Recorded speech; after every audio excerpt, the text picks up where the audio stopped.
নতুন বিধানে বলা হয়েছে পুলিশ কমিশনার, এসপি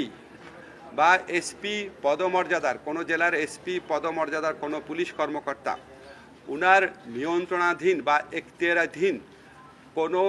বিষয়ে বা কোনো মামলার বিষয়ে উনার যদি মনে হয় যে এটা করা যৌক্তিক, তাহলে উনি ইনভেস্টিগেশন যে অফিসার আছে সেই ইনভেস্টিগেশন অফিসারকে বলতে পারে যে তোমার মামলার তদন্তের ব্যাপারে একটা প্রিলিমিনারি প্রাথমিক রিপোর্ট দাও, তদন্ত করে এখন পর্যন্ত কী তথ্য পেয়েছো একটা প্রাথমিক রিপোর্ট দাও। সেই প্রাথমিক রিপোর্টটা যখন ইনভেস্টিগেশন অফিসার প্রিপেয়ার করবে, করার পর আমাদের যে এসপি সাহেব আছেন বা পুলিশ কমিশনার আছেন তারা ইনভেস্টিগেশন অফিসারকে বলবে এই প্রাথমিক রিপোর্ট বা প্রিলিমিনারি রিপোর্টটা, ইনভেস্টিগেশন রিপোর্ট, এটা ম্যাজিস্ট্রেটের কাছে জমা দাও। ম্যাজিস্ট্রেটের কাছে জমা দেওয়ার পর ম্যাজিস্ট্রেটের কাছে যদি মনে হয় যে এই মামলার মধ্যে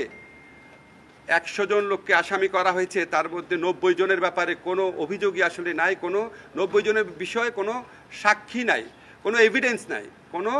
ইনসাফিসিয়েন্ট এভিডেন্স, যা এভিডেন্স আছে সেটা ধর্তব্যের মধ্যে না, তাহলে উনি সাথে সাথে